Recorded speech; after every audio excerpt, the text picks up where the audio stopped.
Hello, we continue reading the book Take Back Your Life by Dale Burke. Choice number 2. Let God be God.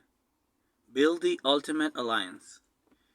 In our pursuit of the good life, we often pin our hopes on modern technology, which is supposed to help us save time and be more efficient.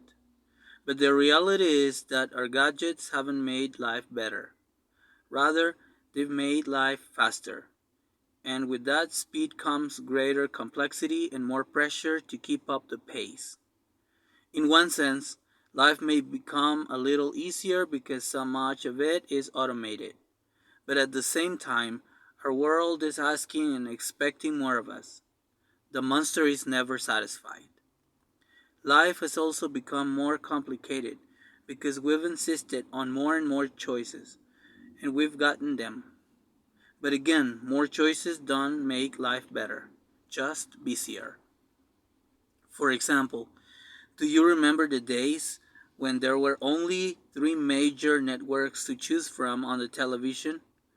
We were content to click the dial between ABC, NBC, and CBS and enjoy our choice in low definition black and white. Life was good and simple. Today, however, when we reach for our remote control, turn on our high definition large screen TV, and begin to surf our options, we are confronted with hundreds of channels with thousands of programs, plus an array of pay-per-view extras, including hundreds of movies, old and new. Yes, we have more options, but less life. The mere act of trying to decide what to watch so we can relax now stresses us out. And what about the simple pleasure of a cup of coffee? A few years ago, if you were asked, would you like a cup of coffee? That meant a couple of major choices and an off brand or two. I read recently that there are now over 550 different brands of coffee. In restaurants, the only decision facing us was caffeinated or decaf. Now we want to go specialty cafes or kiosks with literally dozens of different choices. My wife's favorite order at Starbucks is a cafe latte, half calf, extra hot, extra shot, breve with non-fat vanilla syrup. More coffee, less life. And my life, driven by the monster's desire for the best of everything, demands that I pay whatever price it takes to have the best. After all, I deserve it as I prepare for my long day at the office. We also have many more choices when it comes to food. In 1978, the average grocery store carried about 11,000 products. Today, it's about 30,000 and climbing. The only reason that number isn't higher is because the stores are running out of shelf space. Making matters worse is the fact that we not only have more choices, but we also insist that those choices be available to us right now. We live in a high-speed, I want it now culture. Tim Kimmel, in his book Little House on the Freeway, describes the American family in this way. The first pressure that comes from a society that values being hurried is we have grown accustomed to having everything now. We are the instant generation. We like to tell a sign behind a restaurant what we'd like for dinner and then expect them to be holding it out the window by the time we pull our car around to the drive-thru. Isn't that true? Tim goes on. We cut projects down to the wire because we know that we can ship a package anywhere in the continental United States and now abroad within 24 hours. Automatic teller machines now give us instant cash. Microwave ovens give us immediate meals. Malls give us sudden death. We have a love affair with haste. We call it convenience, and there is no doubt that many of our modern conveniences have made some of the mundane duties of life more tolerable. But there is a subtle programming that goes on at the same time. It's not long before we drive our lives the way we drive our cars, too fast. When you consider the fast pace of our lives and the complexity of our choices, it's no wonder we're getting so stressed out. Now there's nothing wrong with technology, speed, or choices. Like most Americans, I'll pay more for all three. The real problem is the stress that comes with the lifestyle that is robbing us of life as it's meant to be. We are missing the life Jesus wants us to experience as Christians. Notice what he says about the kind of relationship we can enjoy with him. Come to me, all who are weary and heavy. Come to me, all who are weary and heavy laden, and I will give you rest. Take my yoke upon you and learn from me, for I am gentle and humble in heart, and you will find rest for your souls. For my yoke is easy and my burden is light. Matthew 11:28-30. For most of us, easy and light don't define our lives. And didn't you notice Jesus said he is humble in heart? That humility factor keeps popping up.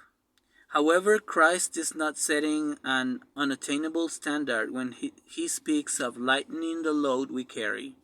He means it when he promises rest.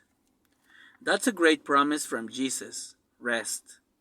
As we work our way through this book, we're going to walk with Jesus and let him teach us how to rest, how to make our burden easier and our load lighter. We're going to discover that we really can reduce the complexity of life and slow it down a bit without dropping out or shutting ourselves up in a monastery. We will learn a better way to pursue great dreams without having our personal life turn into a nightmare. To start, we need to recognize that all of life flows from the inside out. It starts in the heart and moves outward from there. We find this confirmed in Proverbs 4:23. Watch over your heart with all diligence, for from it flow the springs of life. In other words, life is lived at the heart level before it reaches the mouth, hands, or feet. There are issues of the heart that will either make us or break us as we try to live life God's way and take back our lives. And at the root of those heart issues is the problem of pride.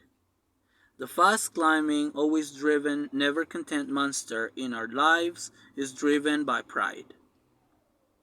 The problem of pride. It's amazing how pride comes to us so naturally. It's our pride that says, that is my life. God, leave me alone. I'm in charge. I'm old enough to take care of myself. In essence, pride prevents us from surrendering our life to God and partnering with Him as we live it. Our prideful attempts to preserve our own nearsighted vision of how life should be lived keeps the balanced life Jesus intended for us as a blurry, unattainable shadow in the background. Pride says, "Hey Lord, this is my life." The effects of pride. Here are 3 points we need to understand about pride and its harmful effect on our lives. 1.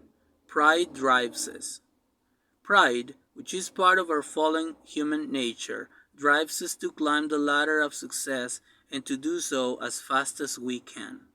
If you view yourself more highly than you ought, then of course you will think you deserve more than you have been given.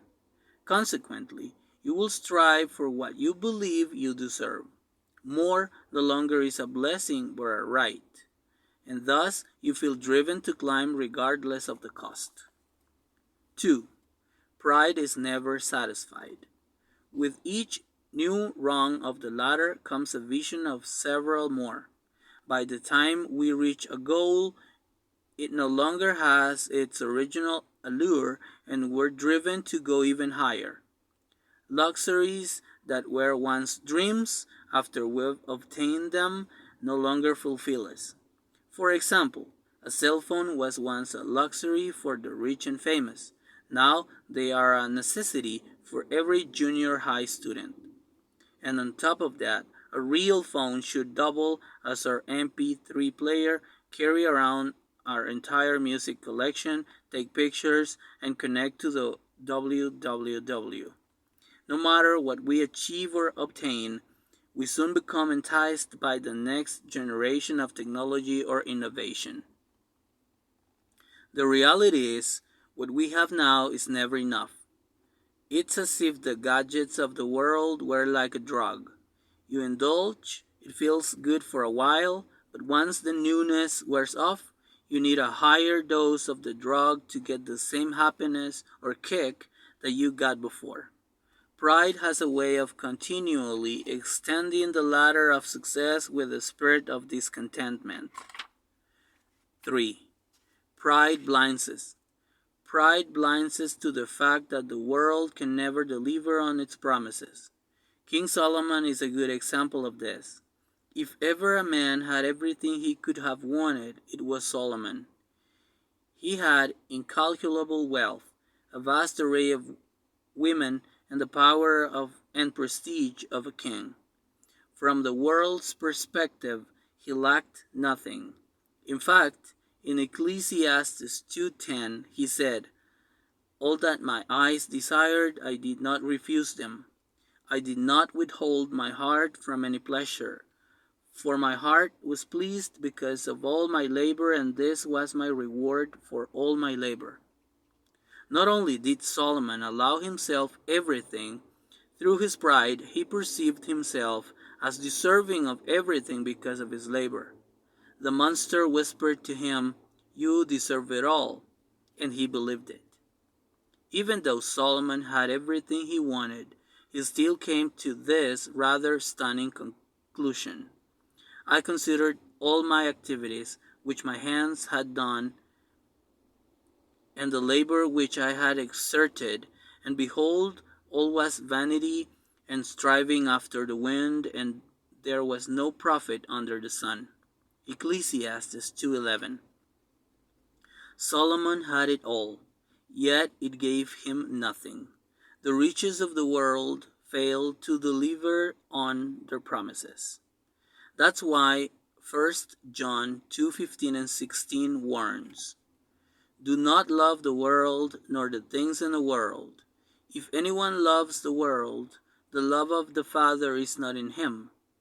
For all that is in the world, the lust of the flesh, and the lust of the eyes, and the boastful pride of life, is not from the Father, but is from the world."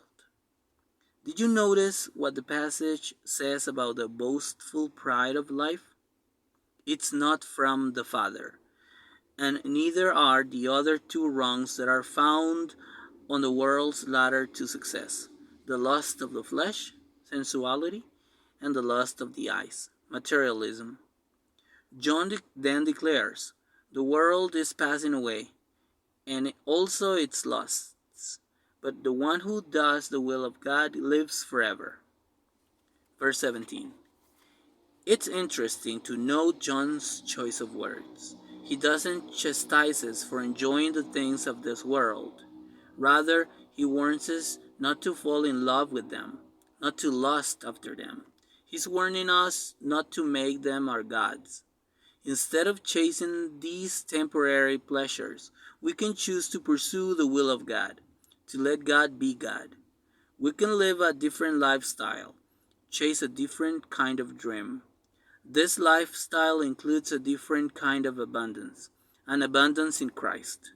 Jesus said, "I came that you may have life, and have it abundantly." John 10:10.